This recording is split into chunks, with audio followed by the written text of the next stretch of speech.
Right, thank you. Start చేయాలన్నా ఒక 1 minute ఆగలనా? వచ్చారా స్టూడెంట్స్ అందరు line లేకమ్మా?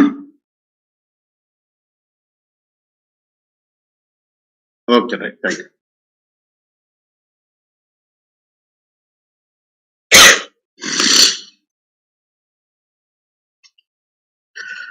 Good afternoon, everybody. Today we are going to start session on two different subjects: concrete structures, both reinforced cement concrete and prestressed concrete, and another subject, construction materials and management. So I am going to finish these two topics within 12 days of second spell of online GATE classes. So I once again welcome all the students for GATE online classes on concrete structures. And the several subjects are there in civil engineering. Out of all, normally majority of the students will feel that concrete structures is difficult, and most of the students will not take serious about this particular subject. But the subject is not difficult, and no need of by hearting any formulas. You can answer all the questions only by understanding the concepts. Once you understood the concepts clearly in this subject, you will never forget in lifetime, and you can write any sort of examinations and you can get marks in this particular subject. Particularly in GATE examination, all the questions are concept oriented questions. You need to understand the concepts more, and automatically you will get everything. By understanding more concepts and concentrating on the subject, your mental power will increase, your working environment will also increase, and your confidence levels also increase by understanding the subjects like these concrete structures. So that means if you are thorough with this subject, your confidence levels will be more, and with that confidence levels, you can answer the questions in any of the competitive examinations, not only in concrete structures, any other subject you can answer very easily and also quickly, accurately. So I hope every one of you will attend to the full session of all these 12 courses, 12 lectures, and if you attend clearly and if you follow the entire material that I am going to provide to you, you can easily answer all the questions that are going to appear in the next coming GATE examination. Okay, first we will see the reinforced concrete structures, then prestressed concrete, and immediately after that construction materials and also management. Okay, now reinforced cement concrete. Now, before going for the reinforced cement concrete, let us see what we mean by structure and how the structure is, what are the various elements that are associated with the structure, and what are the things that are to be followed. What is generally structure? Structure is composed of several elements which serve for the intended purpose. Structures need not be buildings.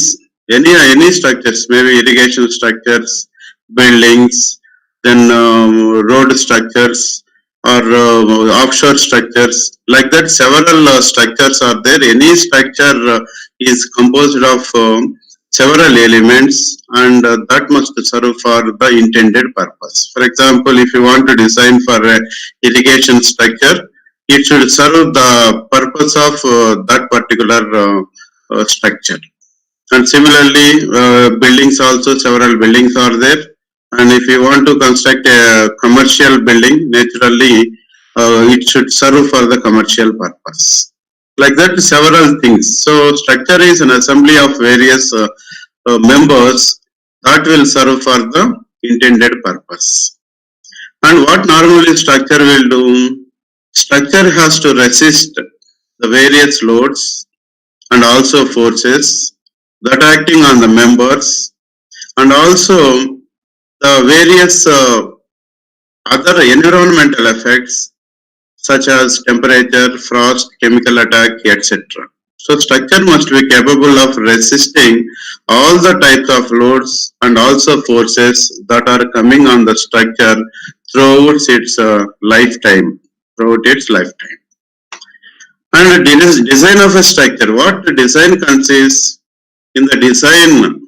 First, we have to assess the loads. What type of loads that are acting, and once the loads are known, analyze the various elements that are there in the structure for computing the several forces, that is shear force, bending moment, any other additional forces, and then design of the member for suitable proportions to resist the loads and also forces with the desired factor of safety.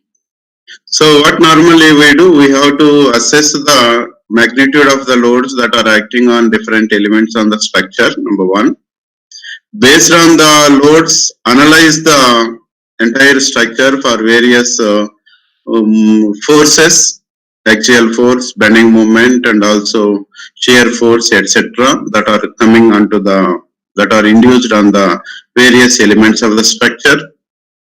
And once the various forces are known, the forces that are acting on the members are known, then go for the design of various structural members by suitable proportions with the desired factor of safety. So here, assessment of the load is one part, analysis is another part, design aspect is another part. So now we are going to focus more on design aspects of the structure. And normal structure is a general terminology that a member, that is assembly of several structural members. But building is one kind of structure constructed with materials, which is an assembly of various structural members such as footings, columns, beams, walls, slabs, staircase, etc., and serve for the intended purpose. So building also you have several components, and all the components put together is a building, and that building can serve for different purposes. So according to the different purposes, initially the planning is to be done, and accordingly the various position of columns, beams, sizes, etc. will be initially assumed, and if necessary by trial and error we can adjust it to the required extent, and ultimately the design. Finally, the entire design, whatever the design that is to be done for a particular building, it should serve for the intended purpose. And in general, overall, if you have a look, we can classify the building or any structure in two parts. One is a superstructure and another one is substructure. You can look at here, superstructure means the structure which is above the basement. Superstructure is the structure which lies above the basement or above the ground level, we can say. And substructure is the structure which is below the basement. Below the basement. So several elements are there in the superstructure, that is columns, beams, slabs, staircases, and all other internal arrangements, etc. in the superstructure. Whereas in the substructure, footing, column below the plinth beam, and also plinth beam, including plinth beam also will come under substructure. So here, what is the main function of this entire structure? Whatever the loads that are estimated on the superstructure will transfer effectively onto the substructure, and substructure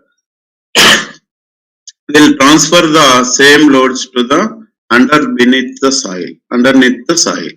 So that means load from the superstructure is transferred to the substructure, and substructure will transfer the entire load to the soil beneath the structure. So this is the overall outline of the components of the building structure. Now let us have a look at superstructure is a part of structure. It is above the foundation. Already I told you, and substructure is below the ground level. And here we need to estimate what type of forces, loads acting on the superstructure, and accordingly design is going to be done. And in case of substructure also, sometimes substructure may be subjected to erosion of soil. Such a type of worst situations will also come into picture, and we need to go design this for sometimes if required earthquakes loads also.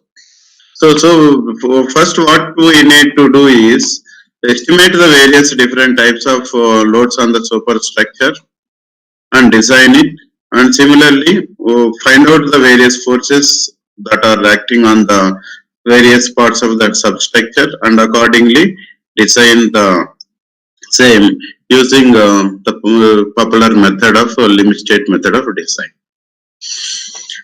And normally structure can be called as efficient structure or simply the structure.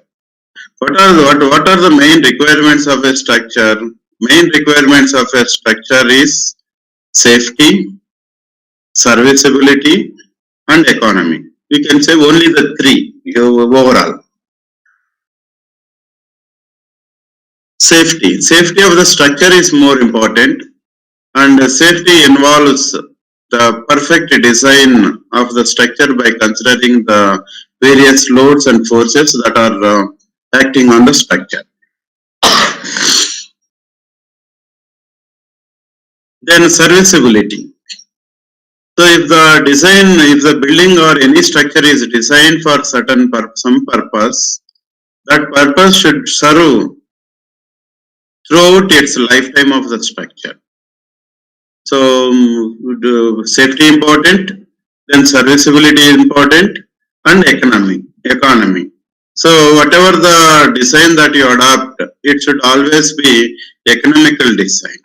Economical design. So in broad sense, you can observe all the things, satisfying the architectural requirements at the beginning, and arrangement of various structural elements to transmit the loads to the supporting structure and the underlying soil, satisfying the stability requirements, safety requirement, then economy. So these are the main criteria that we need to kept in mind while designing any of the structure.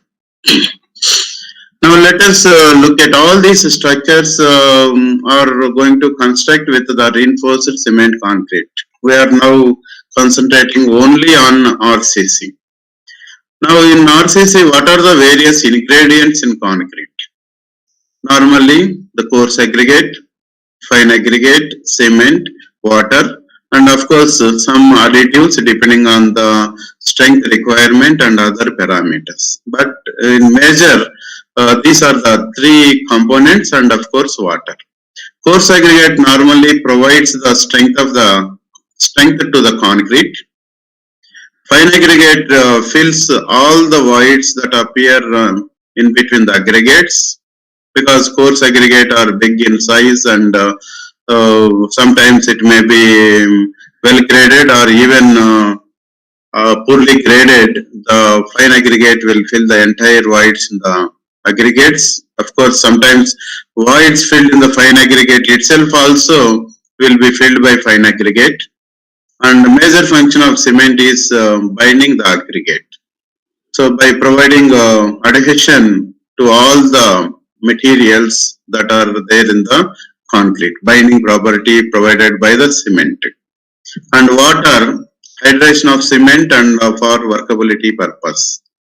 And hydration of cement normally will be taking place for several days, and we consider uh, the strength only at 28 days, and initial curing is more important. Water is mainly used for hydration of cement. In RCC, steel is provided for increasing the ductility nature of the concrete. So concrete is entirely brittle in nature, and concrete is very strong in compression and extremely weak in compression. So we need to enhance the ductility nature of the concrete. So that is possible only by providing some steel reinforcement.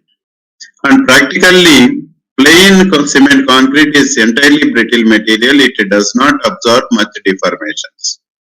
If there is any deformation in PCC, plain cement concrete, it will not absorb and cracks will propagate from tension zone to the compression zone and ultimately it fails. So to prevent propagation of cracks, reinforcement will be used appropriately. And normally the various constituents in concrete are, you can look at some cement, fine aggregate, coarse aggregate and also the water. Plain cement concrete, PCC. So normally PCC, what is PCC? PCC is a composite hardened material obtained with a mixture of coarse aggregate, fine aggregate, cement and water. So only these are the three major components: coarse aggregate, fine aggregate, cement, and of course water is mainly for the hydration purpose.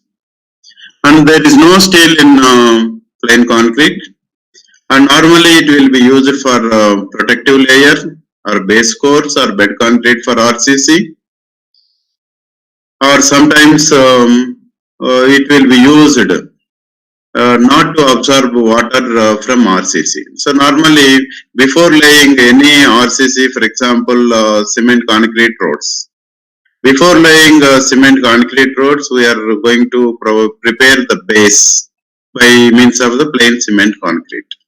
So one advantage is it will act as a protective layer, and also it is not going, RCC is not going to absorb any water, or it is not going to lose any water from the concrete.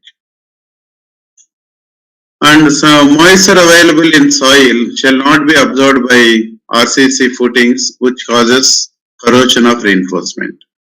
So in particularly in footings, sometimes the soils may be problematic soils which may be chemically active. In such cases, we need to provide sufficient cover so that that effect will be neglected. So for that purpose, base concrete is always required. And normally M7.5, sometimes M10, M15 grades of concrete will be used for PCC.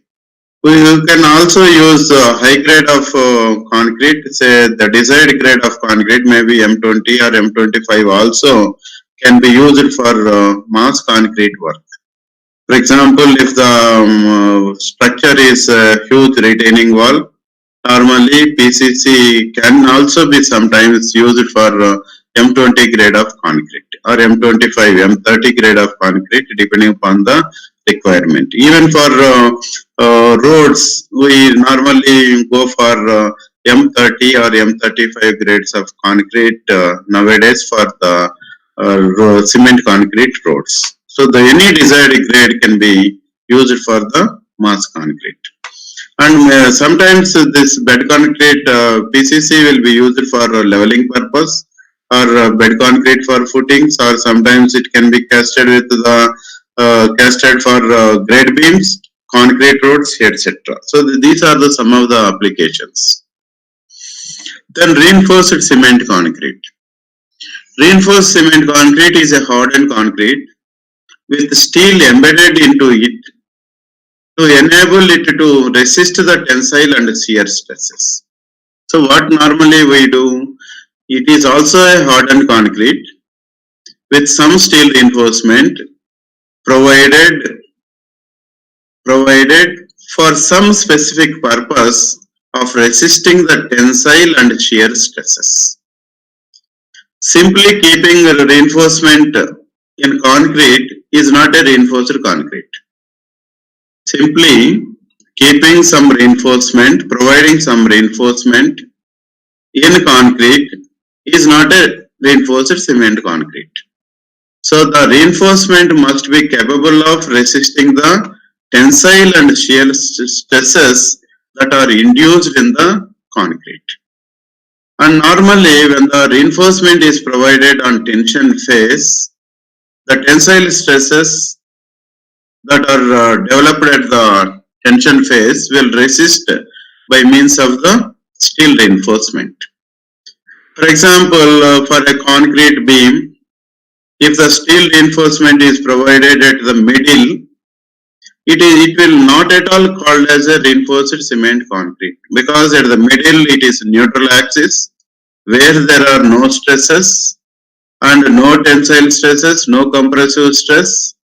But the beam, if it is a simply supported beam, the tension phase is at the bottom, and by providing reinforcement at middle layer, at mid depth of the beam, of no use, and it will never be called as reinforced cement concrete. So reinforced cement concrete means it is a hardened concrete with steel reinforcement such that the steel has to resist tensile and shear stresses. That means particularly for simply supported beam, the tension phase is at the bottom. So major reinforcement is to be provided at the bottom of the beam. Whereas in case of cantilever, the tension phase is at the top. So steel reinforcement, main steel reinforcement is to be provided at the top of the cantilever. So then only we can call that as reinforced cement concrete. If the reinforcement is provided zigzag just like that, then it will not be called as reinforced cement concrete. So reinforced cement concrete is a concrete with necessary steel reinforcement embedded into it to resist the tensile and shear stresses that are induced in the structure. And as per the code, the minimum grade of concrete for RCC is M20. So minimum grade is M20. You can go for M20, M25, 30 and above that, depending upon the importance of the structure and the magnitude of the forces and other parameters. You know, concrete is very strong in compression and extremely weak in tension. Since the concrete is weak in tension, we are going to provide steel reinforcement, because the steel is capable of resisting the tensile stress, and steel is completely a ductile material, and which can be able to resist all the tensile stresses that are induced in the structure. So that's why since the concrete is weak in tension, we are providing steel reinforcement to take care of all the tensile stresses that are induced in the structure. And normally, the compressive strength is more important, because compressive strength of concrete is more important, and various other properties of concrete are related with the compressive strength of the concrete. So the approximate tensile strength of concrete is 1/10 of the compressive strength. For example, if for M20 grade of concrete, 20 is the compressive strength in Newton per mm square at 28 days. We can call it as characteristic strength of concrete at 28 days, which is 20 Newton per mm square. Whereas tensile strength is approximately 1/10 means approximately 2 Newton per millimeter square. And there is some relation between the tensile strength and also compressive strength, which is 0.7 root FCK, that we will see little later. Reinforcement shall be provided only on the tension phase. And sometimes to improve the strength of the section, we can also provide steel reinforcement and compression phase also. When we provide reinforcement both on compression and tension phase, then that will be called doubly reinforced section. When the reinforcement is provided only on the tension phase, then it is called the singly reinforced section. The bond between steel reinforcement and surrounding concrete ensures strain compatibility. So here transfer of the stresses will take place only by means of the bond between the steel reinforcement and its surrounding concrete. So the strain will develop at the point of contact of the steel with the surrounding concrete, and basing on that, the strain in steel is equal to strain in surrounding concrete at that point. So because of that only, the stresses will resist by means of the steel reinforcement. And concrete is a brittle material, steel is a ductile material. The tensile stresses arise in concrete due to direct tension, flexural tension, diagonal tension, temperature, shrinkage, and resistance to deformation. So tensile stresses can occur direct tension, and because of bending a flexural tensile stress will occur, and by acting shear forces, shear stresses, and accordingly diagonal tension will occur, and because of the temperature shrinkage and other things also, tensile stresses will induce in the structure. All these tensile stresses will be taken care by the providing proper reinforcement at appropriate places. Normally, how the reinforcement will be provided? Reinforcement will be provided always perpendicular to the propagation of the crack. Always perpendicular to the propagation of the crack. For example, in case of simply supported beam. In case of simply supported beam, bottom is under tension. Bottom is under tension. So extreme bottom, first crack will occur, and that crack will propagate in vertical direction at the middle point. So it is the extension of the crack is in the vertical direction. So we are going to provide reinforcement perpendicular to the potential crack. Perpendicular to the potential crack. So always reinforcement is to be provided normal to the cracks developed in the concrete. And what are the advantages of reinforced cement concrete? The constituent materials, coarse aggregate, fine aggregate, cement, everything is easily available. And casting of concrete member to any desired size and shape. Any shape and any size can be casted without any difficulty. And depending on the importance of the structure, we can provide suitable grade of concrete, and basing on that we can design with the desired degree of the durability. And sometimes concrete can also be used for waterproofing structures by proper proportioning of the constituent materials. And normally maintenance of concrete is not compared to very other materials, it is very less. Maintenance cost is less when compared to other materials. It's also another advantage. And concrete is fire resistant. Like wood is always fire prone one, and concrete is always fire resistant, and hence normally it is superior with the construction materials. Then another one, greatest advantage is monolithic construction of concrete provide greater flexibility in planning and designing. Monolithic construction. So that means now several elements are there on the superstructures. A beam is one element, slab is another element. beam and slab can be casted monolithically so that overall the rigidity will improve. Overall rigidity will improve, and even in the planning and designing also, it will give greater flexibility for the designer. And strength of the concrete increases with the age, and we normally consider for 28-day strength of the cube. And what are the disadvantages of the RCC? So normally we require strict quality control.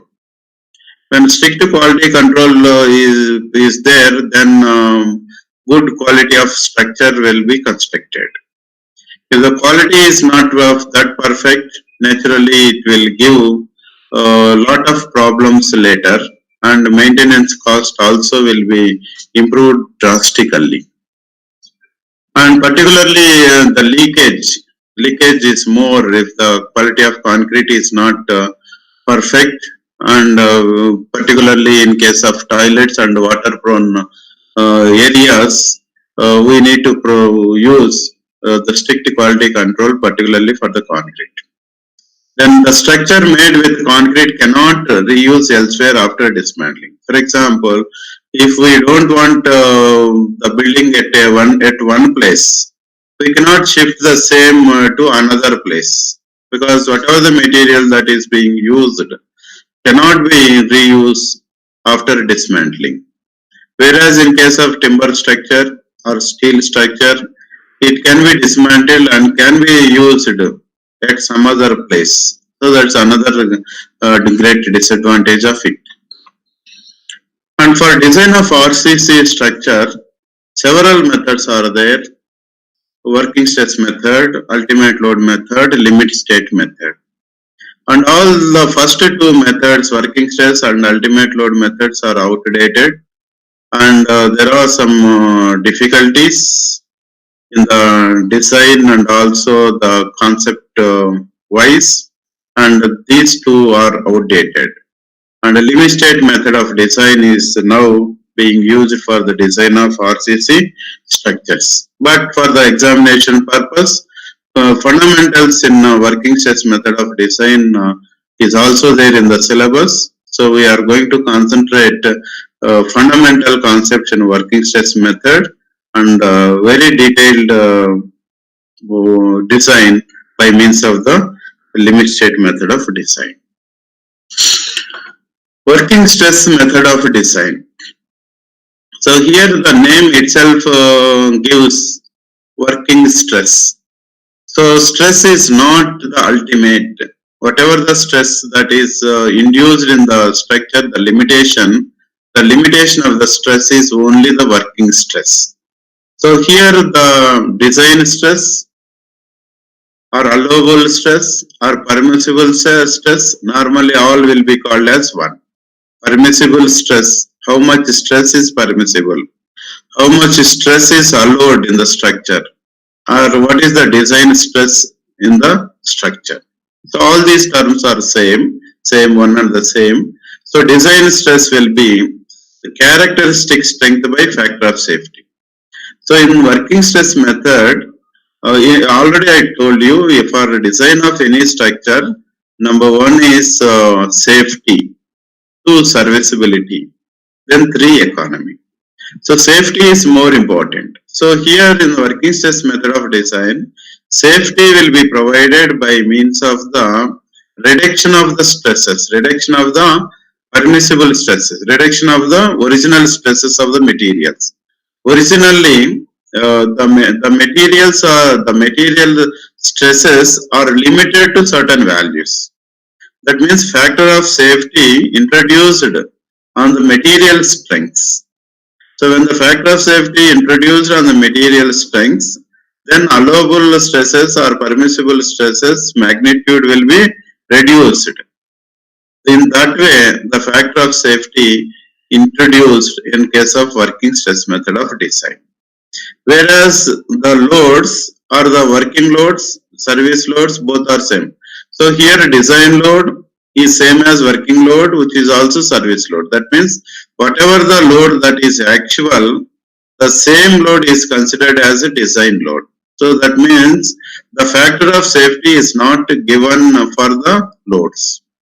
So here in any of the design, two parameters are there for the design of structures. One is the loads. What are the loads that are acting on the structure? And another one is what are the materials that are being used for design purpose? Only the two parameters. So the factor of safety is introduced by means of reduction of the allowable stresses in the materials, whereas actual loads are considered as the design load. So only factor of safety is introduced for the materials. Factor of safety for concrete is given 3, whereas for steel 1.78 to 1.8. So here two different factor of safety are being used, one for concrete, another for steel. For steel, the factor of safety considered is small because the steel is manufactured from the standard manufacturing unit under strict quality control. So variability of quality is very less in steel.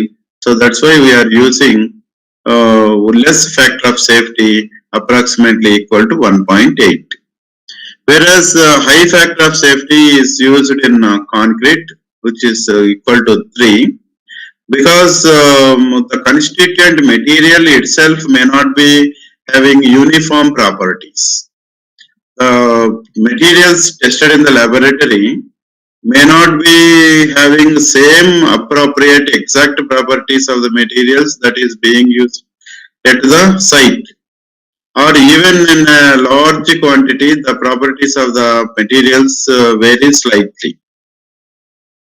And properties of materials includes coarse aggregate, fine aggregate, cement also, sometimes quality of water also.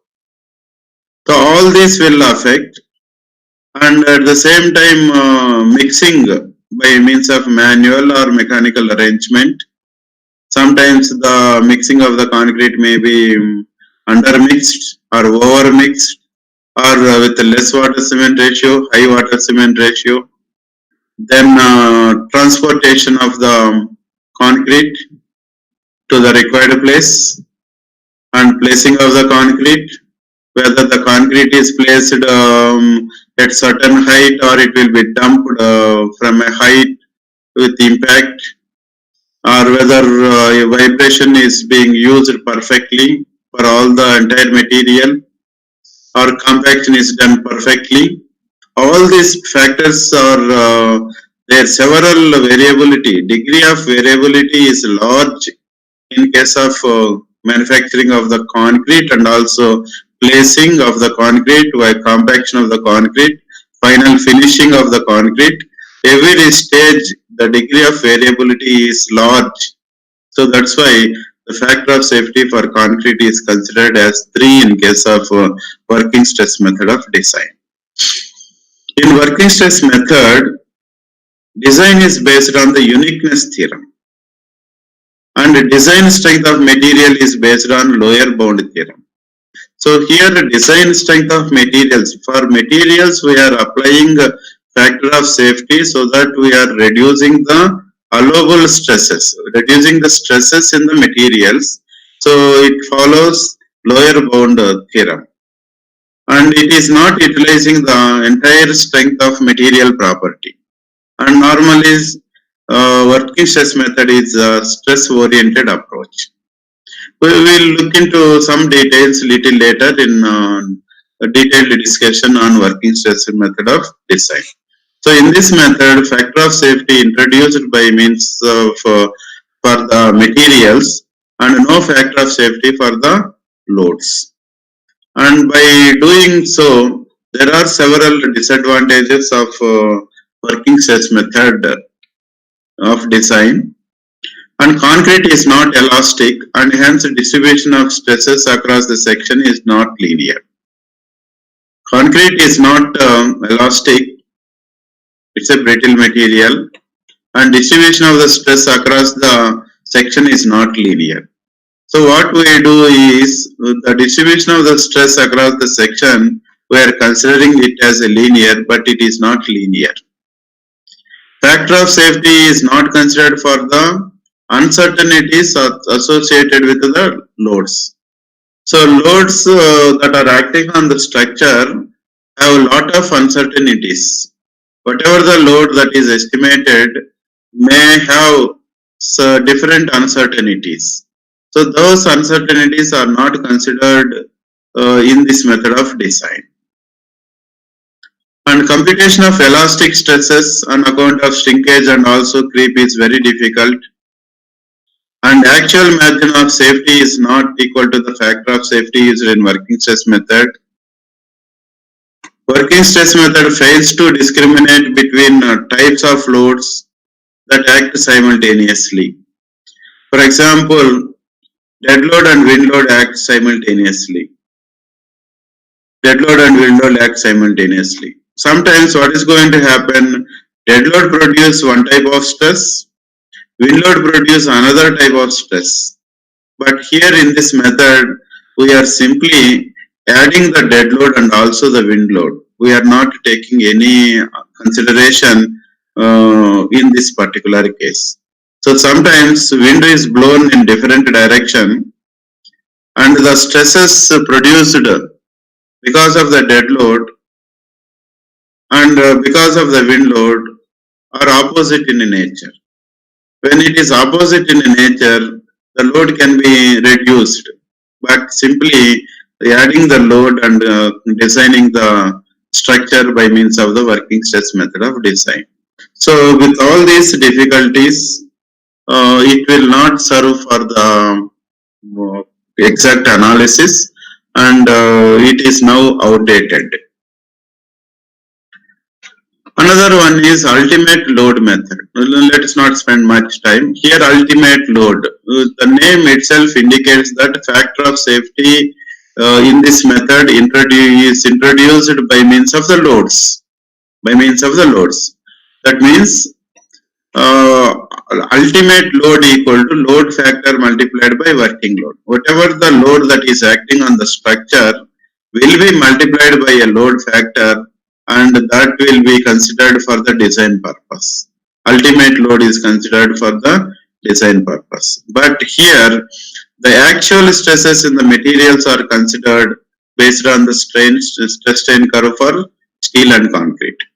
So here actual stresses in the materials are considered, whereas loads are considered as ultimate loads. But in the case of materials, the stress strain curve for steel or concrete or particularly the concrete is not linear. Is not linear. It is a complete curve and it will not follow the Hooke's law also. The distribution of stress resultants at ultimate load is taken as distribution at service loads magnified by load factor. Okay. The method clearly shows an error because significant inelastic behavior and redistribution of stress resultant takes place as loading increases from service to ultimate load. If you look at the stress strain curve for concrete, stress strain curve for concrete, there is a drastic behavioral change, insignificant behavior, and distribution of stresses also takes place as the load increases from service to the ultimate load. And particularly this method, serviceability criteria is not considered. Serviceability criteria is not considered. So because of all these effects, the ultimate load will not give correct design for any structure. So we go for a limit state method of design. So there are some drawbacks in limit state working stress method of design. Some drawbacks in ultimate load method, and those drawbacks are corrected in this particular limit state method. In the limit state method, whatever the problems that are existing in the design will be overcoming by resolving the problems of previous methods by providing factors of safety for both loads and also the material strengths. So that means here safety will be provided by considering the design loads multiplying with the factor of safety, and serviceability criteria is also considered in this method. So out of the primary requirements of design of the structure, number one, safety, serviceability, economy. So we are considering the safety effects into consideration. Serviceability point of view also we are considering everything. So that's why this method is more popular, and it gives exact design for reinforced concrete structural members. Particularly in factor of safety for materials used in working stress method, whereas load factor is used in ultimate load method. But in this method, we are using both the factors into account by considering the partial safety factors. Partial safety factor. That means safety factor introduced for the material strengths, safety factor also introduced for the loads, so that it will serve for safety and serviceability throughout the life of the structure. Of course, we will discuss in detail little later. There are different types of limit states. Limit state of collapse. At collapse condition, the design is being done for flexure, compression, shear, and torsion. Limit state of serviceability. We always see the serviceability requirements such as deflection, whether the structure is well within the limits of the deflection. Similarly, well within the limits of the width of the crack and all other types of limit states. So if the other limit states also there, sometimes the structure may be subjected to some special function of the loads, unusual loads, and accordingly that limit state is to be considered. And limit state method is a strain oriented approach. We will have a detailed discussion a little later in limit state method of design, because this entire RCC, 90% of the subject, 95% of the subject is with the limit state of method of design, that we will have a detailed look later. Let us have some basic differences between limit state method and also working stress method of design. In limit state method of design, the stresses are obtained from design loads and compared with the design strength. This method is based on elastic theory. Concrete and steel are assumed to act together elastically and follow Hooke's law. So that means ductility is will impart to the concrete member in case of limit state method of design. In ultimate method of working stress method of design, the stresses in an element is obtained from the working loads and compared with the permissible stresses. This method takes into account actual non-linear elastoplastic stress strain behavior of concrete and steel. Okay, in limit state method, it follows linear strain relationship. Linear strain relationship. So that means across the cross section, the strain varies linearly, but non-linear stress relationship. So stress is not linear. It follows some curve that we will see little later. Curve and also the rectangle shape, both parabola, combination of the parabola and also the rectangle. But whereas in working stress method, it follows linear stress strain behavior of both materials. The ultimate stresses of material itself are used as allowable stresses. Ultimate stresses. That means FCK, Fy will be considered as ultimate stresses in the materials. And here modular ratio term M is equal to 280 by 3 sigma CBC This modular ratio term is used to determine the allowable stresses.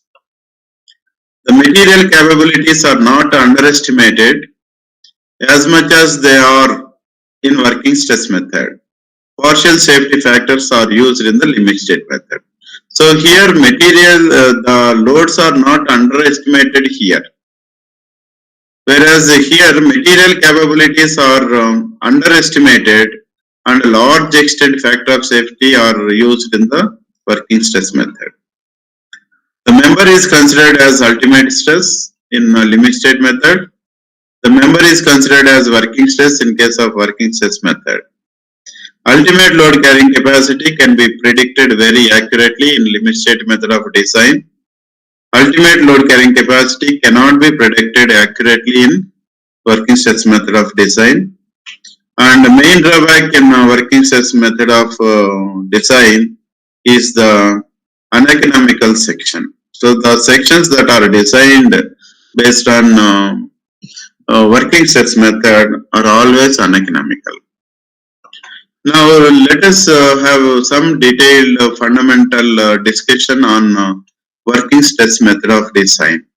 But we are not going in deep for the design of structural elements by working stress method of design. So only the fundamental concepts, because in the syllabus, the working stress method only it covers the fundamental concepts only.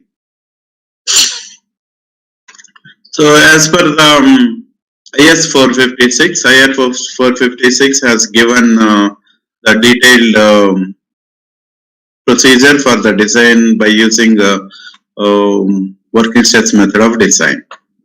The various basic assumptions that are mentioned in the IS 456.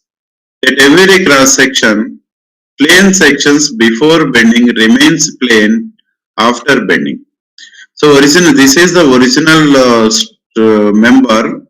The plane is perfectly vertical, and after bending, the plane is not perfectly vertical. The plane is not perfectly vertical, and it gets some deformation. But we are assuming that the initial plane is same as that of the final, that is after bending also. So before bending and or after bending, at the plane, the cross section remains plane. So this assumption is more important, that stress is proportional to strain. So that means across the cross section it follows the Hooke's law, and strain is proportional to the distance from the neutral axis. You can look at here. You can look at here. This is the neutral axis. This is the neutral axis, and from this the curve is linear. Epsilon C, strain in concrete at the top, epsilon steel, strain in steel reinforcement, and these two follow the straight line. These two follow straight line. So x is the depth of the neutral axis, and d minus x is the distance of the steel reinforcement from the neutral axis. So it follows a straight line. So that means variation of the strain across the cross section is linear. So that is it. At any cross section, plane sections before bending remains plane after bending. The concrete is assumed to be homogeneous and isotropic, and normally concrete never be homogeneous. It is assumed that the properties along the length of the member, properties of the concrete along the length are same. That means it is homogeneous, uniform along the length. When it is uniform, the material is homogeneous. And isotropic, at any particular point in different directions, the properties are same. In different directions, the properties are same. Then that is called isotropic. But concrete never be homogeneous and isotropic.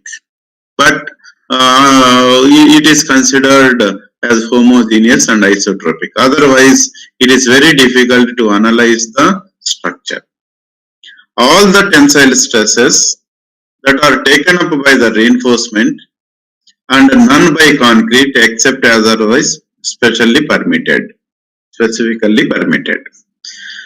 And that concrete is very strong in compression, extremely weak in tension,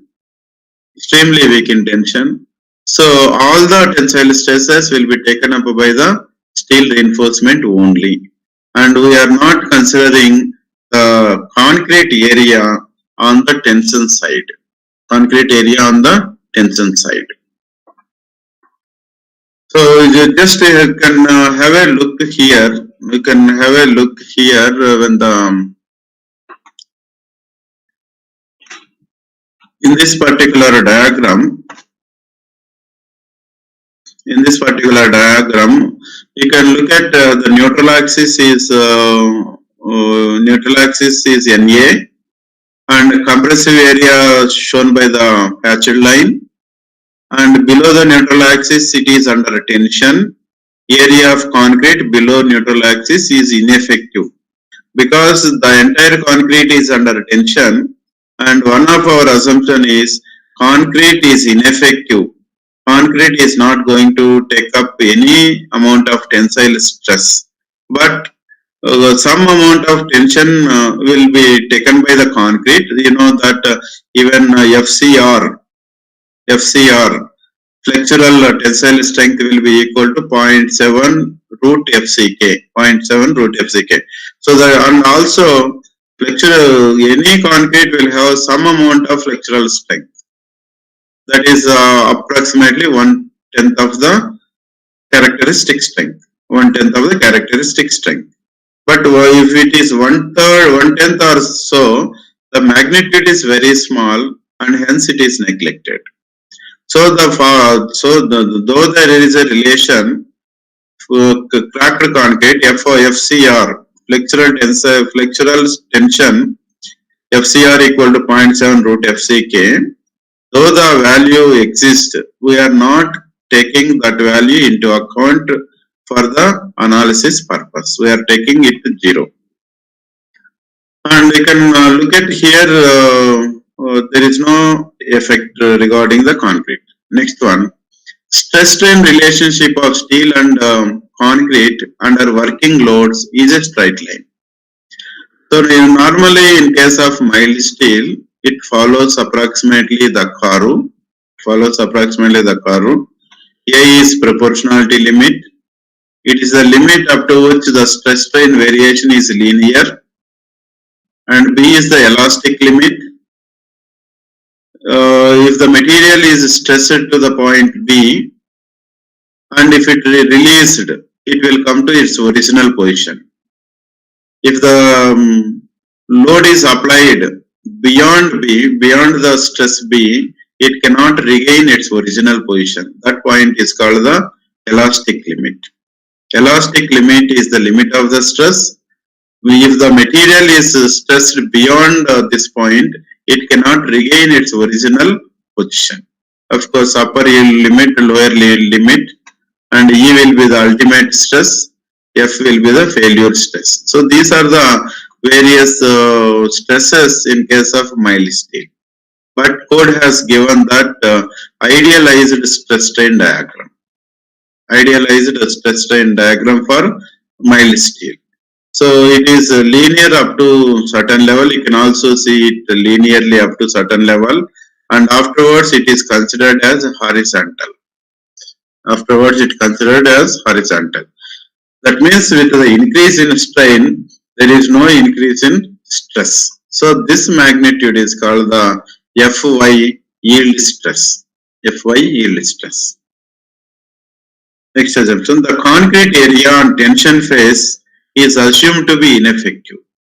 So this is the first diagram, left side diagram is simply supported beam. So bottom is under tension, top is under compression.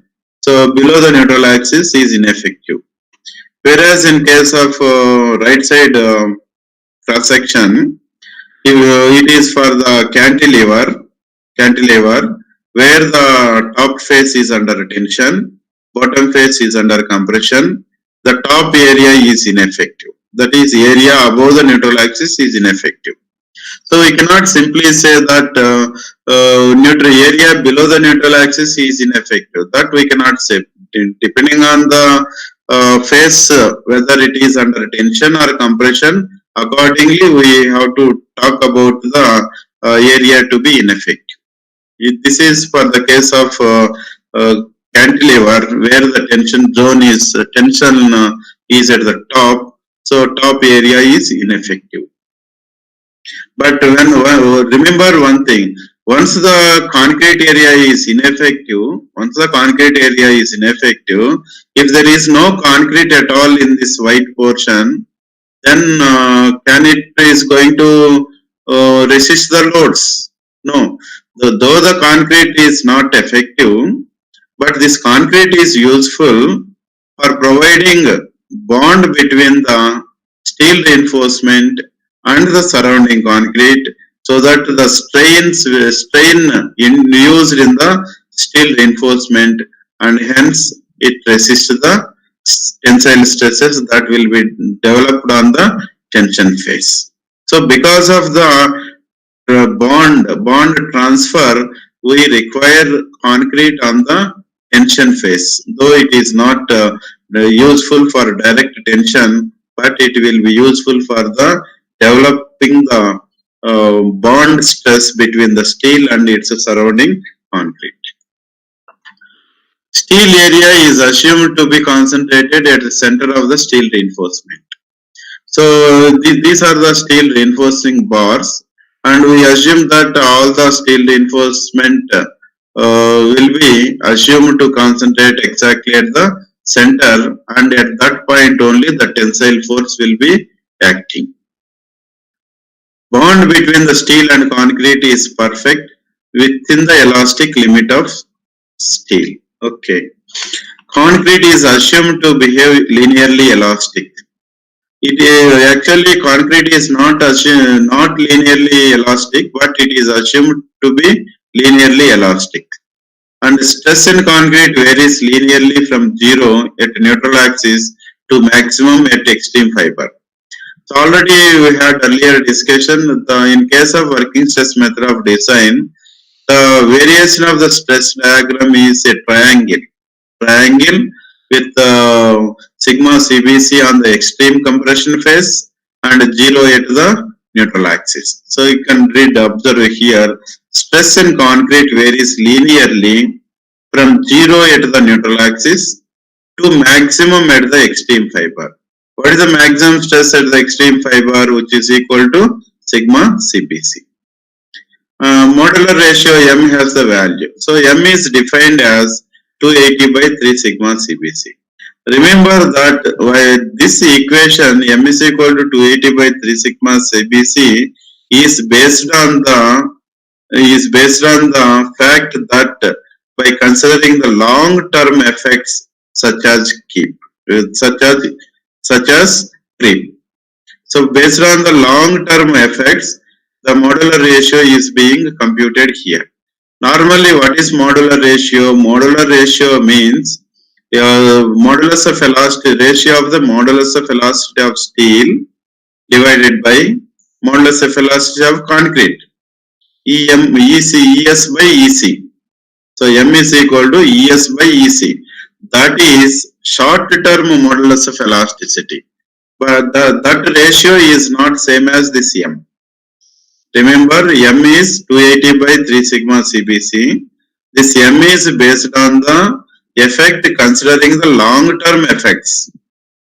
Whereas normal modular ratio, M is equal to normal modular ratio, that you know M is equal to ES by EC.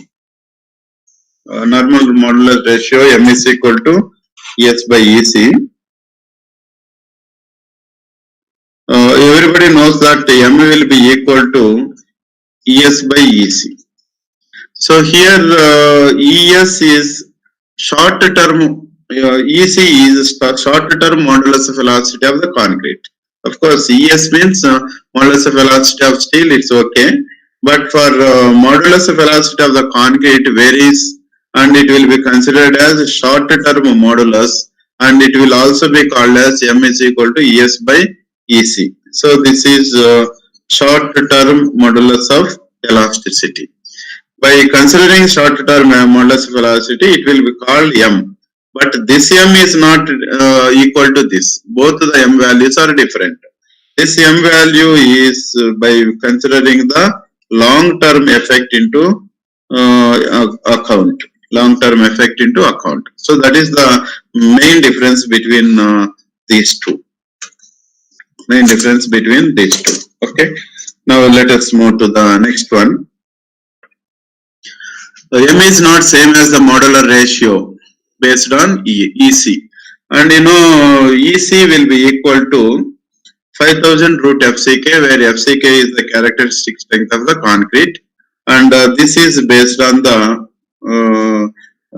short-term modulus. EC equal to 5000 root FCK means it is a short-term modulus. Okay, and it is given short-term static modulus of velocity in Newton per mm square is the EC.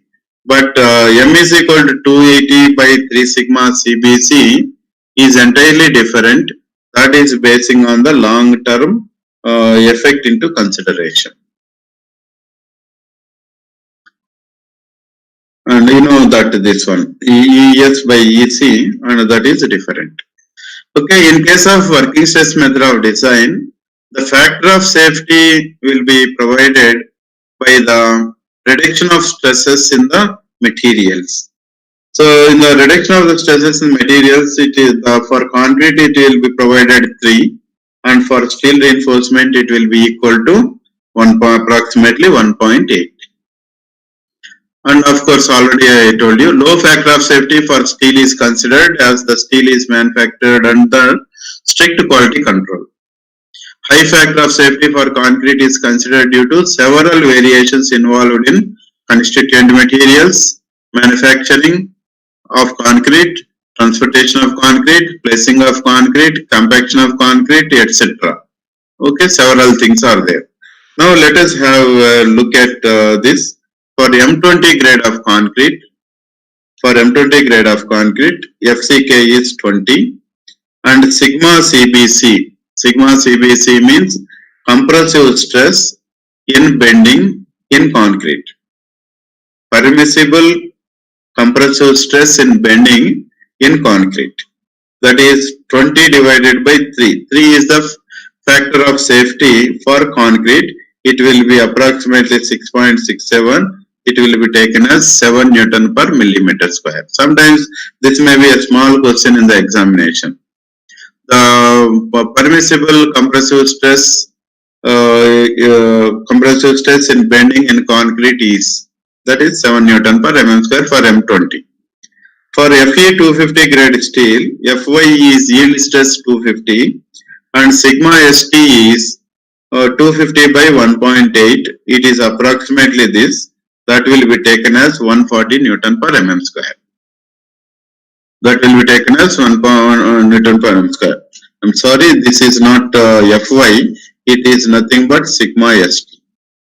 So stress in steel, sigma St is 140 Newton per mm square if the diameter is less than or equal to 20 mm. The same value is 130 if the diameter is more than 20 millimeters.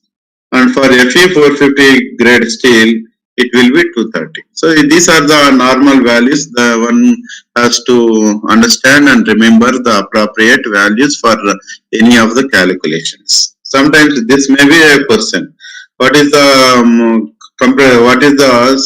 permissible stress in steel considered in working stress method for Fe 415 grade steel?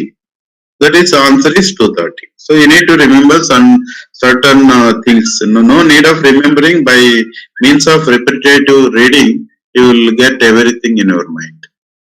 And this is approximate table in working stress method of design. And minimum grade of concrete nowadays for RCC is M20. Minimum grade is M20. And let us have a look for M20 and also M25. FCK is 20, characteristic strength. We will see what is characteristic strength, etc. little later. And sigma CBC, Compressive stress in bending in concrete 20 by 3, 25 by 3. These are the appropriate values. And sigma CT, sigma CT, direct tensile stress in concrete. Sigma CT means direct tensile strength in concrete 2.8, 3.2, 3.6. And sigma CC, direct compressive stress in concrete, it is 5 and 6 for M20, M25. This is only to give some idea to you, not for all to remember for the examination point of view. It's only to give some idea about different types of stresses. This is the bending stress, it's a tensile stress in concrete, and direct compressive stress in concrete, and it is bond stress in concrete.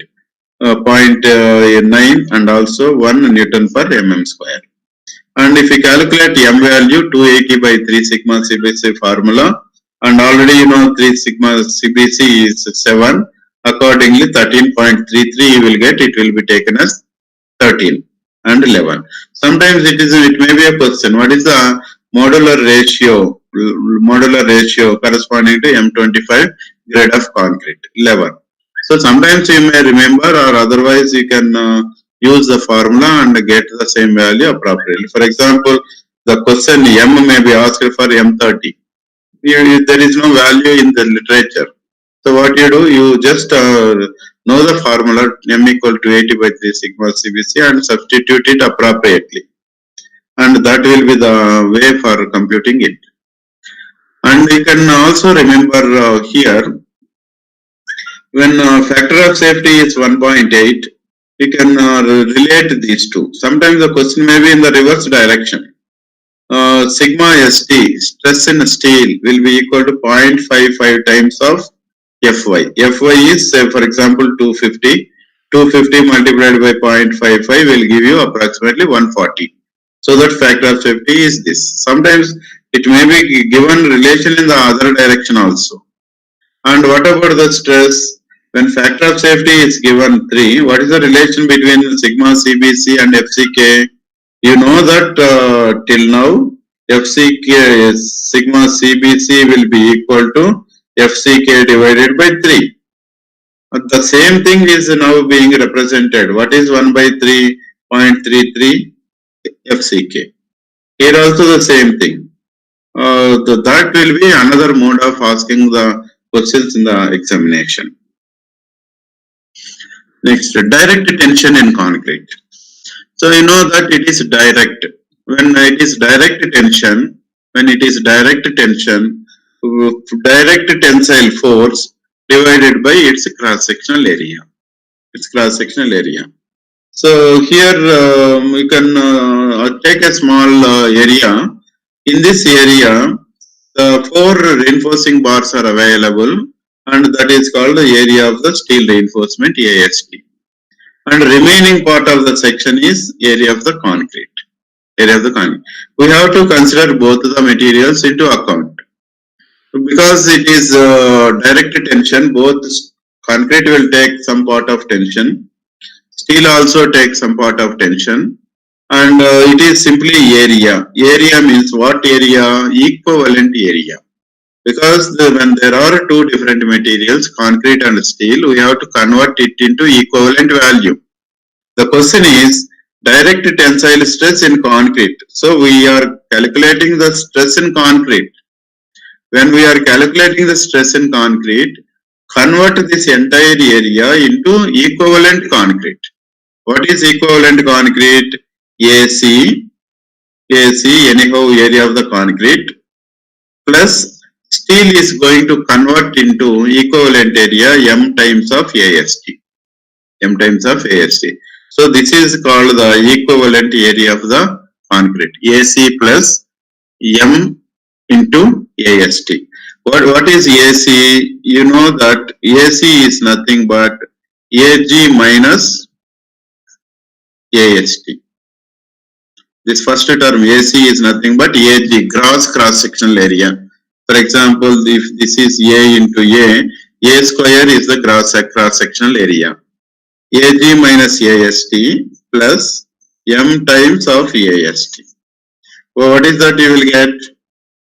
What is that you will get? AG minus AG plus m minus 1 into AST. So we can write in this way because anyway you have to calculate AC. AC means it is not simply A by A. AC means AG minus AST. Either you can use AG minus AST here, or otherwise you can write AG plus M minus 1 into AST. So this is the formula for computing the direct tension in the concrete, direct tensile stress in concrete.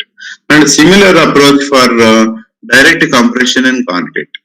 Direct compression means FC means compressive load, and equivalent concrete area. What is equivalent concrete area? The same area only. Here also you can write AG plus M minus 1 into AST. That is the equivalent area of the concrete. So sometimes if at all a question comes, all parameters will be given. Only thing you need to substitute and get the appropriate value. Then that's all about the generalized concept. Now let us move to singly reinforced beams. So our discussion is going to limit up to singly reinforced beams because only the fundamental concepts are there in the syllabus of GET, or even for any competitive examinations it is up to fundamentals, and limit state we will go in detail. Now let us have a look on singly reinforced beam. Singly reinforced beam means the reinforcement is provided only on the tension face. Here reinforcement is provided only on the tension face, so that's why it is called singly reinforced beam. And already I told you in the one of the assumptions that the stress is linearly varying across the cross section. So this value EC strain in concrete, epsilon C, epsilon S is strain in steel. The neutral axis is it. This is called the neutral axis, and that neutral axis is at a distance of x from the top fiber, top compression fiber. Not top fiber, we can call it as compression fiber. X means depth of the neutral axis from the extreme compression fiber, and other distance is d minus x. So this is called the strain diagram. And similarly the stress diagram. Already I told you earlier also, the stress is proportional, linearly varying with 0 at the neutral axis and maximum at the extreme fiber, that is sigma CBC. Maximum at the extreme fiber, which is equal to sigma CBC. So this ordinate equal to sigma CBC. So in this you know the standard notation, B width of the beam, for even other limit state method also. D overall depth of the beam, you can look at overall depth. Then small d effective depth of the beam. Then x depth of the neutral axis you can call, and EC strain in concrete, EST strain in steel, and sigma CBC permissible compressive stress in bending in concrete, and capital C compressive resistance of concrete, because this particular stress diagram is on this concrete. This is the concrete area. This is the concrete area associated with the stress. So stress at the neutral axis is 0. Stress at the top will be equal to sigma CBC, and T will be the tensile resistance of steel reinforcement. So these are the nomenclature that is being used for the fundamental concepts in singly reinforced beam. Now let us look for the balanced section. So assume that it is balanced. When you will call the section is balanced, when the strain in concrete reaches its permissible value, when the strain in concrete and strain in steel both will reach its simultaneous maximum values, then that concrete is called the balanced section. That section is called the balanced section. So that means both the concrete and steel fails simultaneously.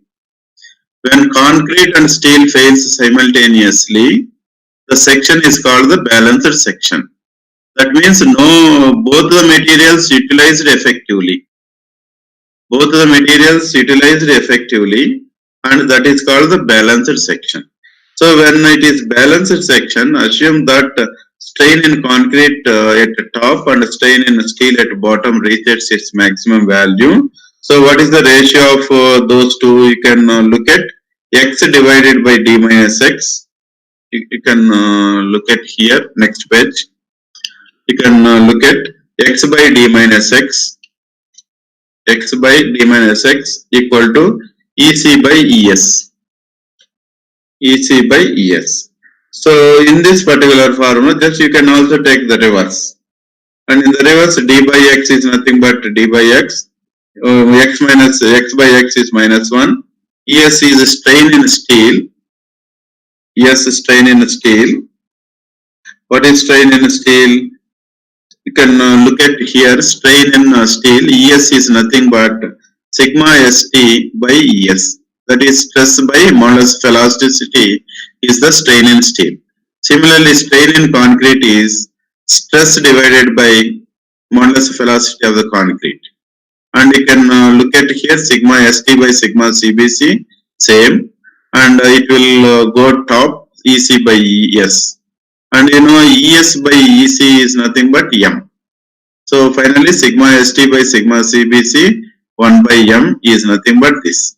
So from these two extremities d by x equal to, this one goes that side 1 plus this entire term sigma ST by M and sigma CBC. Sigma 1 plus sigma ST by M sigma CBC. So you can write x equal to, so from this x is equal to 1 by 1 plus sigma ST by M sigma CBC into D. So here the depth of the neutral axis for balanced section is in terms of the overall depth. And it varies with the three parameters here, sigma ST, M, sigma CBC. Here it is most important part. Normally, if you know this particular equation, you can say that what are the various factors that affect x. Normally what you will say, it depends on the steel, it depends on the modular ratio, it depends on sigma CBC. No, it is not correct. So particularly at this level, the depth of the neutral axis in working stress method of design depends on only one factor that we'll see in the next page. So here normally what you do, this entire thing is a constant. Constant means it depends on the stress in steel and also stress in concrete material strengths. So X is some material strength into D. So that material strength property will be represented by a factor K that is called the neutral axis constant, because X is neutral axis and the constant associated with it is called the neutral axis constant. So you can look at K equal to 1 by 1 plus sigma ST by M sigma CBC. What is M? M is nothing but 280 by 3 sigma CBC. So and you can look at these two gets cancelled. Sigma CBC gets cancelled, and what is the remaining? 1 by 1 plus 3 sigma ST by 280. So that means on what factors depth of the neutral axis depends? On what factors depth of the neutral axis depends? Critical depth of the neutral axis depends on only the stress in steel, only the type of steel, and it is not depending on the concrete. You can look at here in the K term, only sigma ST is available. So K depends on sigma ST only. You remember this only. Only means no other term will affect the K value. So that means K value changes with the variation of the steel reinforcement only. Steel reinforcement only. Then the lever arm. Then lever arm. Lever arm is the distance between the compressive force and also the tensile force. Keep this diagram in your memory, and everything, all formulas will come based on this only. No need of by hearting or remembering any of the formula from the point of view of examination. So what is that here? What is that? This is x. This is x. And it is a triangle. So in a triangle, the center of gravity will occur at the point of C. At the point C is the point of application of CG. So what is this distance? This distance is nothing but x by 3.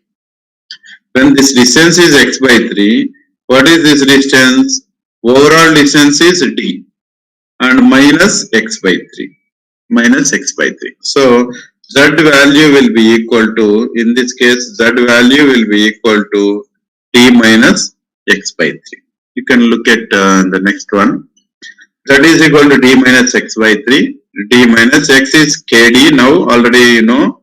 And you can write d into 1 minus k by 3. You can call it as some j. Since it is lever arm, this constant is called lever arm constant. J is called the lever arm constant, which is 1 minus k by 3. That means by knowing the value of k, you can find out the j value, lever arm constant. Okay. Then the moment of resistance. So how the moment resist here? Moment of resistance. There are two forces induced. What are the two forces? One is tensile force. This steel reinforcement is having area AST, and the stress in steel permissible is sigma ST. So that means the stress in steel multiplied by AST is called the total tensile force in the steel reinforcement. What is the compressive force? Compressive force is there also stress multiplied by area. Here you can look at for steel, stress multiplied by area. Stress in steel multiplied by the area of the steel. So here also in C, stress multiplied by area. What is stress? Stress at neutral axis is 0. Stress at the top is sigma CBC. And consider the average stress because it is linearly varying. Considering the average stress, it is nothing but half into sigma CBC. Half into sigma CBC. Half into sigma CBC is the average stress acting on this entire compression zone hatched area. What is this area? This area is nothing but B into X. So sigma CBC by 2 into B into X, that is the total compressive force. So no by hearting business here. It is top is sigma CBC, neutral axis 0, and average stress is half sigma CBC multiplied by the area of the compressive zone, B multiplied by X. So that is the compressive force and tensile force. And these two are acting opposite in nature. One is compressive, another one is tensile. Both are acting in the opposite direction and which forms couple. And what is couple here? Couple is one of the force multiplied by the distance. So that means the moment of resistance will be equal to either T multiplied by Z or otherwise C multiplied by Z. Moment of resistance will be either T multiplied by Z or C multiplied by Z. You can look at later, next one, you can see. A moment of resistance will be equal to CZ or that one. What is that value? D minus X by 3, that you know. And what is moment of resistance? If you consider C multiplied by Z, so what is C? Half into sigma CBC B into X, that is D minus X by 3. And in this we expand with the known values. What are the known values? Sigma of sigma CBC B constancy. What is X? Already you know X is equal to KD. What is here D minus KD by 3. So what you do, half into sigma CBC K, this BD, take it out. So overall BD square. What is that? B half into sigma CBC K, it is called J multiplied by BD square. So that means here this entire parameter is some constant. Some constant. Half into sigma CBC K into J is some constant that is called R. R is called since it is moment of resistance, we call it as moment of resistance constant. We call it as moment of resistance constant. That is half into sigma CBC into K into J. K into J.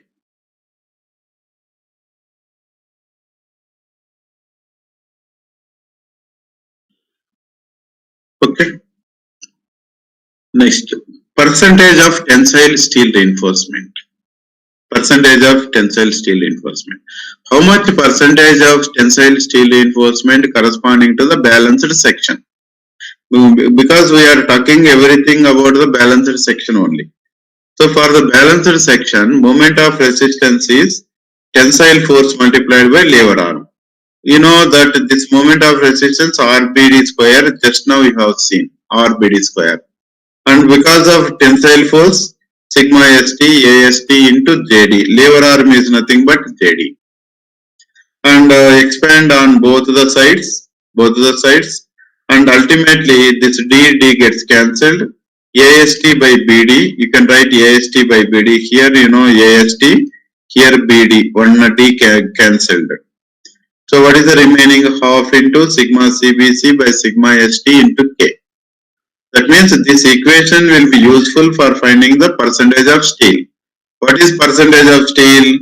Percentage of steel means P equal to AST by BD into 100.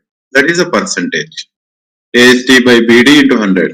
You know AST by BD equal to this part multiplied by 100, and this is some equation for computing P. But in the examination, if there is a question, don't by heart this. Don't by heart this. What you do, you know RBD square, you know sigma, just you equate only C and T. Equate C and T. Equate C and T, or otherwise equate moment of resistance with respect to the concrete, moment of resistance with respect to the steel reinforcement. That's all. So do not try to by heart all these formulas. Always understood that it will be obtained by equating moment of resistance by the steel reinforcement equal to moment of resistance by the concrete, because it is the balanced section. Where the balanced section, moment of resistance due to concrete is same as that of moment of resistance due to steel reinforcement also. So that's why we are using this equation. So this equation everybody knows. And accordingly, if it is a question in the examination, spend 1 minute time and get the answer. If it is not a question, no need of by hearting this formula over years or months, not required. Don't try to by heart any of the formula in this particular subject. Okay, this will be used for it. And now, so far you have seen several constants. What are the constants that you have seen? Neutral axis constant, lever arm constant, then moment of resistance constant, and also you have seen percentage of steel reinforcement for balanced section. So these are the things that you have computed, seen various formulas. But sometimes in the examination, for M20 grade of concrete and Fe 415 grade combination, what is the R value? That may be the question. Are you going to by heart this? No, you should not by heart anything. So go to the procedure. M is equal to 280 by 3 sigma CBC. Accordingly, M is 13. That you can find out because you know the formula. And K, lever arm constant 1 by 1 plus sigma ST by M sigma CBC, and everything is known. substitute and get the value of K. And only the substitution. And J lever arm constant 1 minus K by 3. Already knowing K value, you can find out lever arm constant. Then R of into sigma CBC K into J is the lever arm constant, and just previously obtained value substitute here, you will get the moment of resistance constant. Then percentage of steel reinforcement. No, don't use this formula. When the percentage of steel reinforcement, what you do is RBD square will be equal to sigma ST AST into JD. That's all. And already R value is known 0.9. Already R value is known 0.9. Or otherwise, here DD gets cancelled. So we can write here AST by BD. AST by BD is nothing but R by sigma ST divided by J. Previously you have seen some other formula. Now we are looking for another formula. So equations may be anything. Since you know the R value, you are substituting. And this is multiplied by 100, which is called P.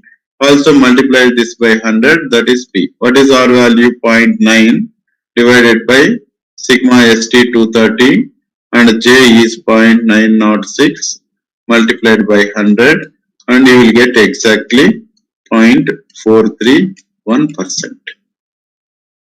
So only obtain any of the value based on the fundamental concepts. So don't try to by heart even this formula. If you try to by heart this formula, you may remember a day or two, and later you will get a doubt whether numerator is sigma CBC or sigma ST, whether it is multiplied with K or J or R. So like that, it's very difficult to by heart the too many number of problems, number of formulas. So only solve any of the problem by the fundamental concepts. Now, balance section you have seen. Balance section means when both the materials, steel and concrete, fails simultaneously.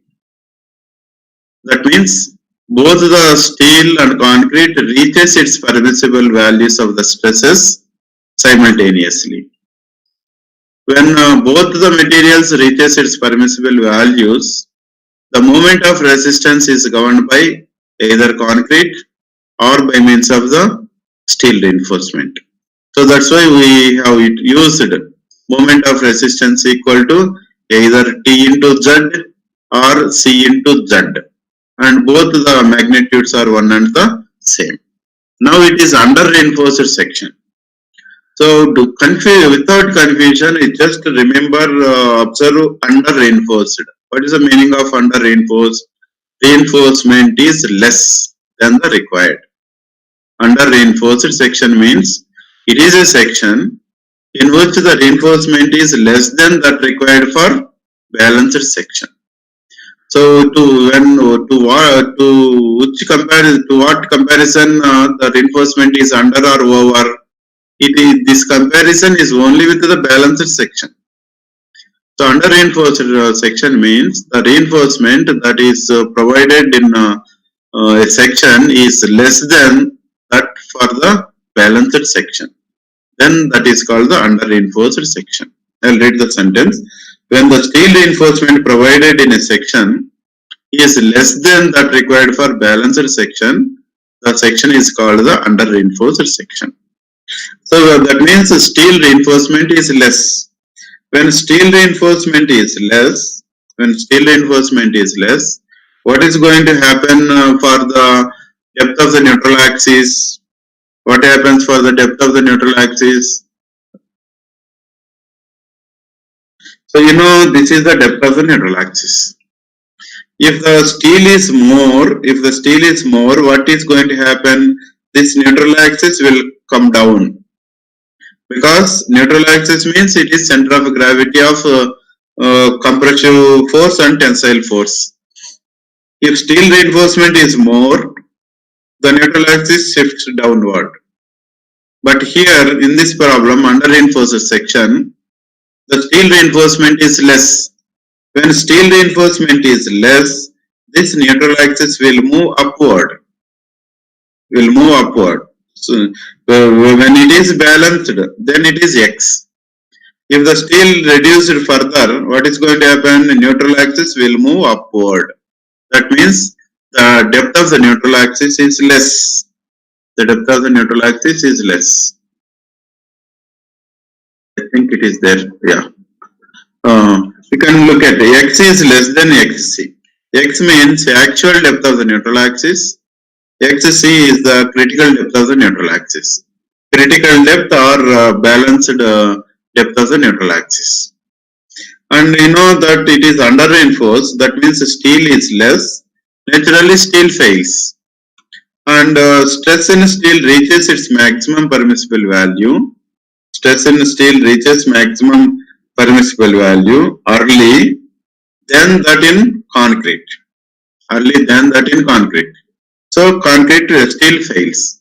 So still concrete is able to take the load, but steel cannot take the load and steel fails. So because of under reinforced section.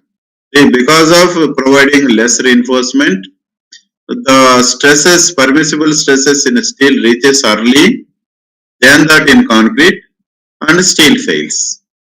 And since the area of the steel reinforcement is less, the neutral axis will move upward. That is shifts upward. And here part of concrete remain unutilized.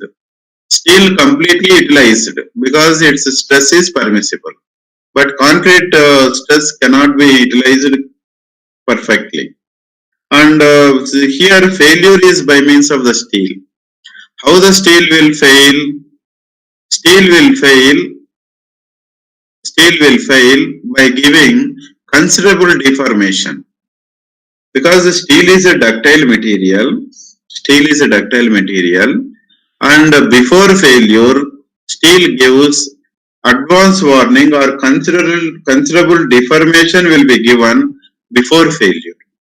When the deformation of the structure is seen, then we know that the structure is going to fail. That means advance warning will be there in the case of under reinforced section.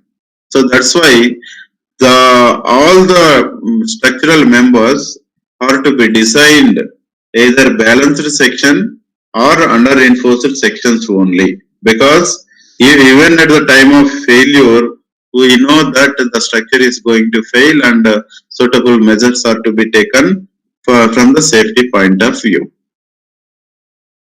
And since the steel reaches its permissible values, so the moment of resistance will be governed by the steel reinforcement. That means MR will be equal to T multiplied by Z.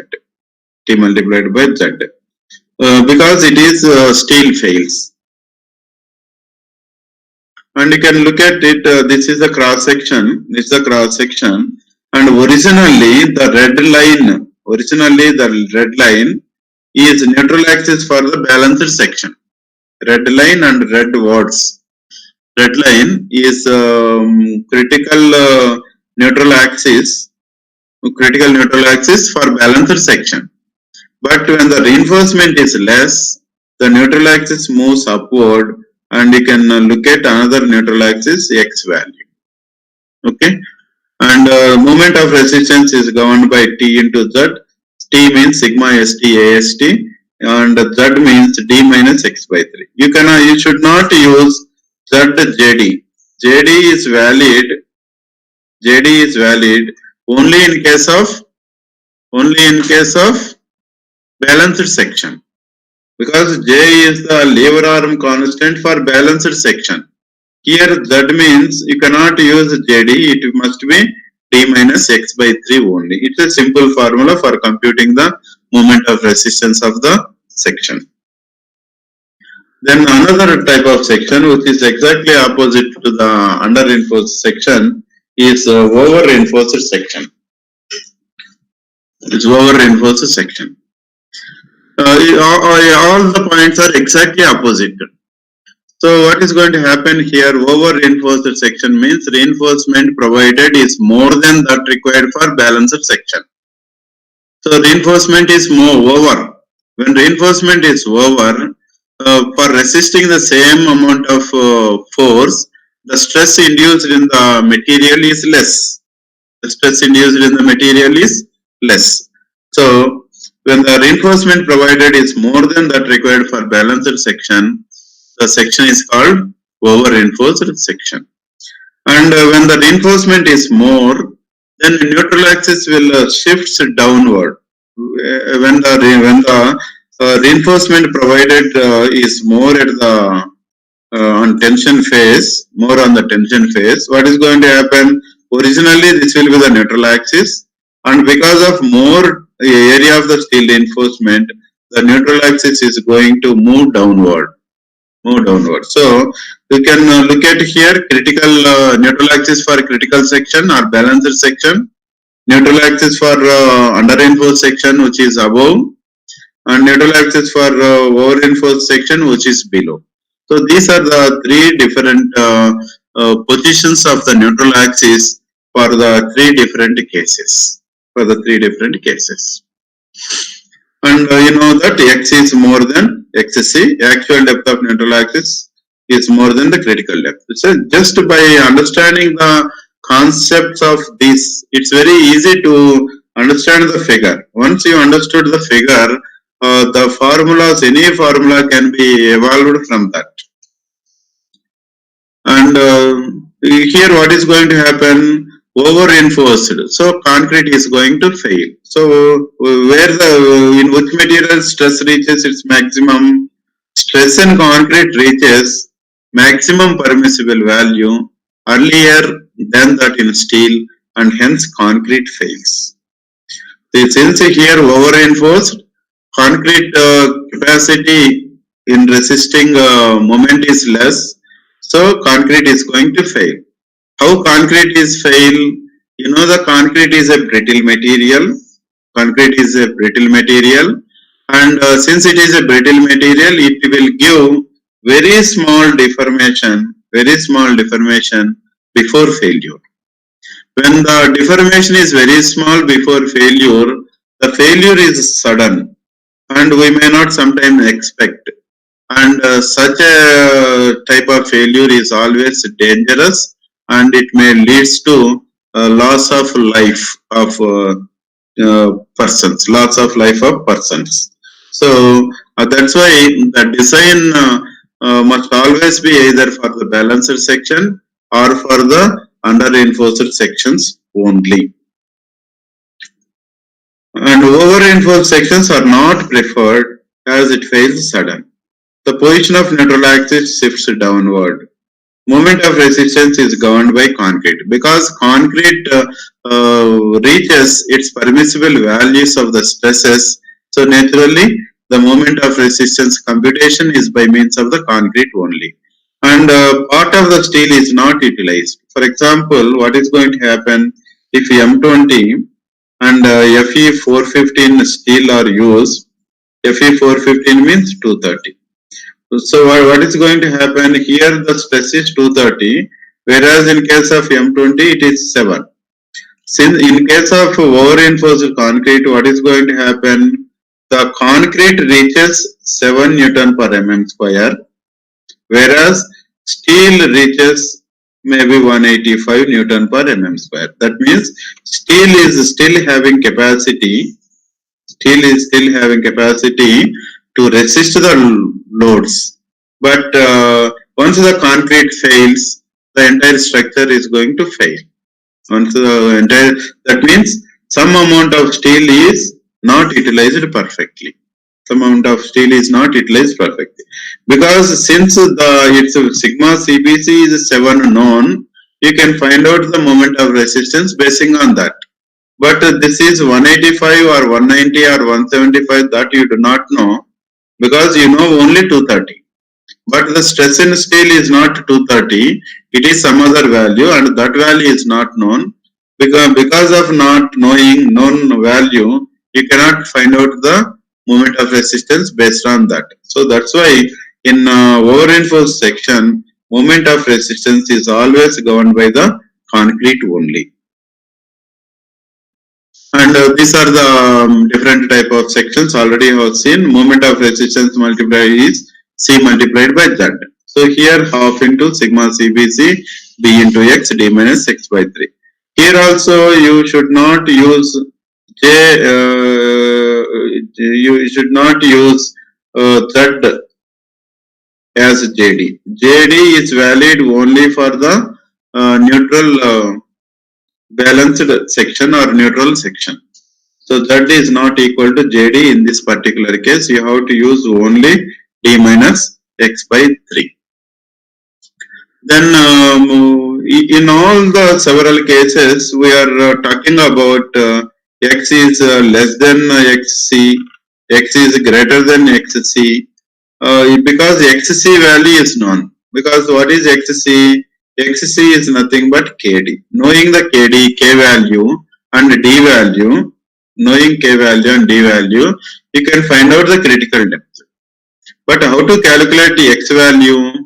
That is called the actual position of the neutral axis.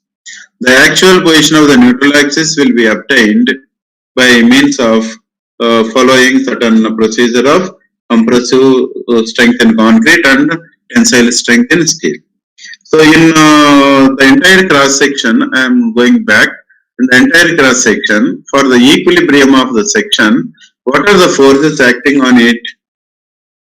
How this structure, how this cross section is in equilibrium? It is in equilibrium only when C is equal to T. That means compressive resistance will be equal to tensile resistance of the steel. Whatever may be the value, whatever may be the value, whatever may be the value of the stresses, whatever may be the value of the stresses in steel and concrete, but C and T are same. Here sigma CBC may be more or less, sigma ST may be more or less, AST may be more or less, whatever may be the magnitude of the force, both C and T numerically same. Then only that particular section is in equilibrium. Now come to this. The maximum movements induced in a section are resisted by compression in concrete and tension in steel. That already you have seen.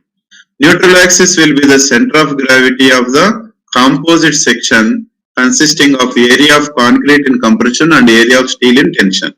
When there are two different, in a section, only two forces are acting. The center of gravity of those two forces is nothing but the position of neutral axis. So for that, what you do is compressive force in concrete will be equal to tensile force in steel. So C equal to T.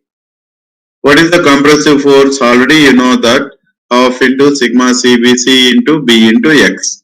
And stress in steel, sigma ST into AST. Sigma ST into AST.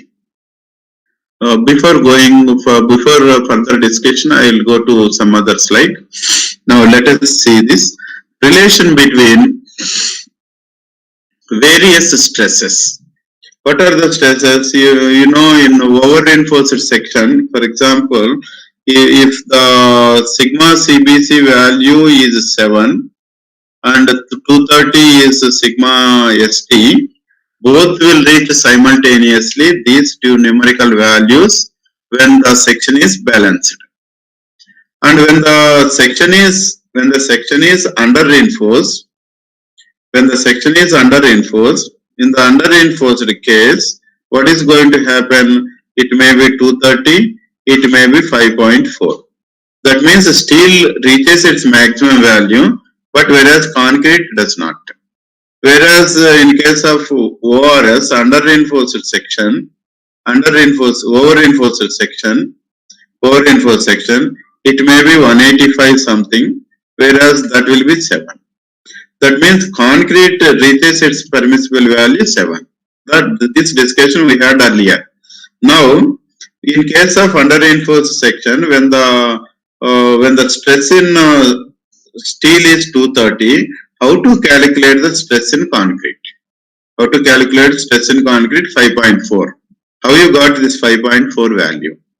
And similarly, in case of over-reinforced section, when you know the stress in concrete 7, how do you calculate the value of the stress in steel reinforcement as 185? 185 or any other value or any other corresponding value. So for that, the relation between the stress in steel and stress in concrete. Relation between stress in steel and stress in concrete. So now what we are doing, the already have seen this strain diagram, strain in concrete by strain in steel. You can look at here, strain in concrete by strain in steel. The top extreme values divided is equal to x by d minus x, x by d minus x. Or otherwise you can write in this way. And what is ES? ES is sigma ST by ES. Sigma E is strain in concrete is sigma CBC by ES, which is equal to d minus x by x. And here sigma ST by sigma CBC, and these two are EC by ES into d minus x by x. In this particular equation, what is EC by ES? 1 by m. EC by ES is 1 by m. So this is one relation. From this, EST is equal to, you can look at here, EST is equal to sigma ST equal to this m sigma CBC that side, m into sigma CBC, d minus x by x. D minus x by x. This also don't remember. Don't remember this also. So when you know the stress in concrete, when you know the stress in concrete at that level, what is its distance? What is the steel distance? Steel is provided at this level. This distance will be d minus x. So what you are writing here, sigma st by d minus x. Sigma st is proportional to d minus x. Similarly, sigma cbc is proportional to x. So sigma cbc is proportional to x. And whenever stress in steel is to be computed from the concrete, it is multiplied by m value. So sigma st equal to m into sigma cbc d minus x by x. So this formula will be obtained from this particular diagram. Sigma st is proportional to d minus x. Sigma cbc is proportional to x. Or otherwise in the reverse. In the reverse, what is sigma cbc equal to? Sigma cbc equal to, this m will be 1 by m. 1 by m, and this is also reverse, x by d minus x. So don't try to by heart this formula. Understand this formula from this particular strain diagram. This entire derivation is only to understand the overall conceptual knowledge, and ultimately this formula is important. And this is also, don't remember, get this formula by means of the strain diagram if there is a question in the examination. Next, coming to the previous one. Here, you are just equating C equal to T. C equal to T. So half into sigma CVC Bx, half into sigma CVC Bx. And what is sigma ST? Sigma ST in the just previous slide you have seen. Sigma ST will be equal to m multiplied by sigma CBC into d minus x by x. In the previous slide you have seen, you can see d minus x by x. So substitute this value here. Sigma CBC, sigma ST means m sigma CBC d minus x by x into AST. And afterwards, you can cancel sigma CBC both of the sides, and you can look at b into x, and this x also will come here, b into x by 2. That side m into AST into d minus x, m into AST into d minus x. And this is the required equation for determining the actual depth of the neutral axis. So what is the meaning of it? What is b into x by 2? What is b into x by 2? B into x is area of the concrete. area of the compression zone of the concrete. B into X is area of the compression zone of the concrete. What is X by 2? It is moment. So, okay. I'll write here. This is the neutral axis. You know that this is called the B and it is X multiplied by X by 2. That means moment of the compression area about the neutral axis is the first term. P into X by 2 means moment of the area of the compression about the neutral axis is the first term. What is the second term? Steel reinforcement is somewhere here. Steel reinforcement is somewhere here. AST into M. Whenever it is converted to equivalent concrete, because on the left side it is concrete, right side also it must be concrete. So M into AST means it is equivalent concrete area. So M into AST is at a distance of, what is this distance? At a distance of D minus X. That means it is called, second term is called moment of the equivalent steel area about the neutral axis. Moment of the steel area about the neutral axis. What is left? Left is moment of the area of the compression about the neutral axis. Right side, moment of the equivalent area of the tensile steel about the neutral axis. So that means you can look at moment of area of concrete about neutral axis equal to moment of M times steel area about neutral axis. Therefore, neutral axis is center of gravity of concrete area in compression and M times steel area concentrated at the centroid of the steel. So that means this is one force, it is another force, centroid of those two. So for computing the actual depth of the neutral axis, what you do? Take moments about neutral axis. If you take moments about neutral axis, you forget about the formula. If you forget about the formula, how to write it?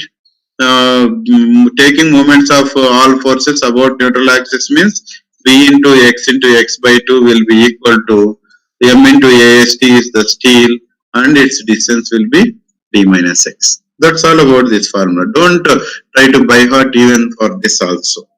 So that means once XC is known, now X is known, you can decide whether the section is under reinforced section or the over reinforced section. Whether the section is under reinforced section or over reinforced section. That's all. So here in general, I'll close in another 1 or 2 minutes.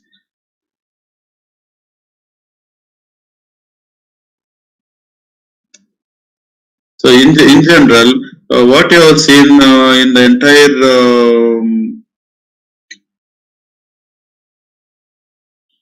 entire working stress method of design, you should know how to calculate the K value, J value, R value, percentage of steel reinforcement for balanced section. That's one thing. And another one is if X is less than XC, it is called the under reinforced section, and accordingly moment of resistance will be equal to T into Z.